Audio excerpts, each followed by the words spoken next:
पुण्यातल्या खडकवासला धरणातनं रात्री उशिरा पाणी सोडण्यात आले, त्यामुळे सकाळपर्यंत नदीकाठच्या परिसरात पूरस्थिती उद्भवण्याची शक्यता आहे।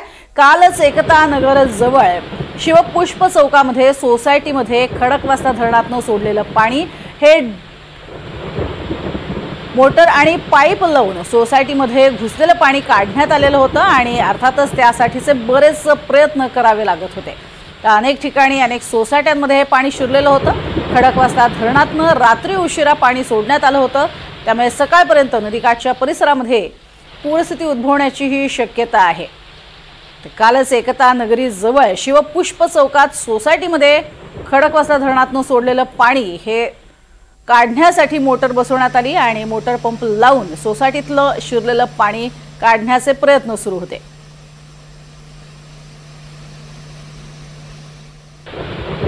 एकता नगरी जवळ हे पाणी शिरलं होतं। अनेक ठिकाणी हे पाणी भरण्यास सुरुवात झाली आणि त्यानंतर काही सोसायट्यांमधून सुद्धा पाणी हे शिरलेलं पाहायला मिळालं।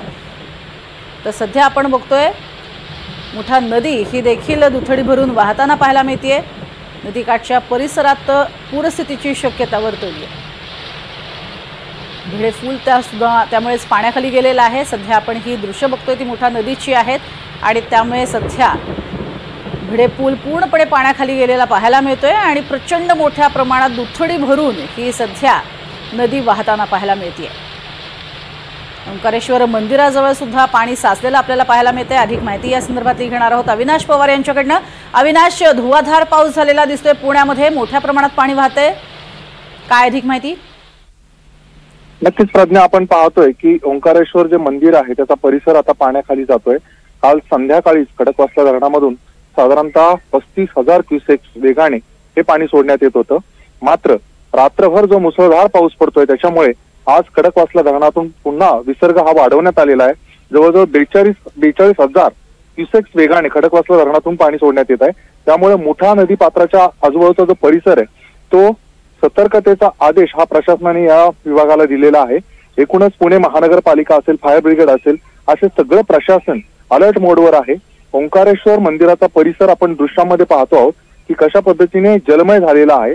या नदी पात्रालगत असणारे रस्ते देखील बंद करण्यात आलेले आहेत। त्यासोबतच मेट्रो स्टेशन जे आजूबाजूला आहे संभाजी उद्यान परिसरात त्या ठिकाणी देखील सतर्कता बाळगली जात आहे। एकता नगरमध्ये काल रात्रीच ज्या सोसायट्या आहेत त्या ठिकाणी पाणी भरलेलं होतं। जवळजवळ 5 ते 6 फूट हे पार्किंगमध्ये पाणी घुसलेलं होतं। या ठिकाणी नागरिकांना मदतीसाठी प्रशासन हे सतर्क झाल्याचं चित्र आपल्याला रात्रीपासूनच पाहायला मिळत आहे। आज सकाळी देखील परिस्थिती कशी बिघडते आहे यावर प्रशासनाचं लक्ष आहे। एकूणच काल आपल्याला जिल्हाधिकारी जितेंद्र डुडी यांनी सांगितले होते की प्रशासन हे या बाबतीत सतर्क आहे। ठिकठिकाणी फायर ब्रिगेड असेल, त्यासोबतच एनडीआरएफच्या टीम या तयार ठेवण्यात आलेल्या आहे।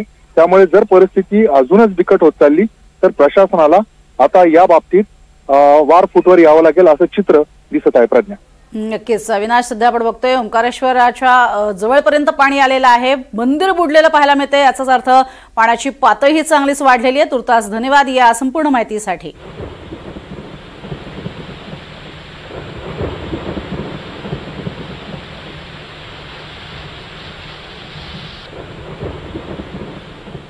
ओंकारेश्वर मंदिरात जवळची ही दृश्य आपल्याला पाहायला मिळत आहे, ज्यात किती मोठ्या प्रमाणात पाणी साचलेलं आहे ते पाहायला मिळतंय। तर दुसऱ्या बाजूला मेट्रो स्टेशन आहे, या मेट्रो स्टेशनच्या जवळ किती पाणी भरलंय हे आपण पाहतोय आणि त्यामुळेच आता हळूहळू पाणीची जी पातळी आहे ती वाढत चाललेली आहे। कारण खडकवासलामधनं सोडण्यात आलेलं हे पाणी आहे आणि त्यात दुसरीकडे जोरदार पाऊस हा पुण्यातही सुरू आहेच आणि त्यामुळे एकीकडे भिडेपूलही पाण्याखाली गेलेला आहे आणि दुसरीकडे मंदिराचा काहीसा भाग हा देखील पाण्याखाली गेला आहे।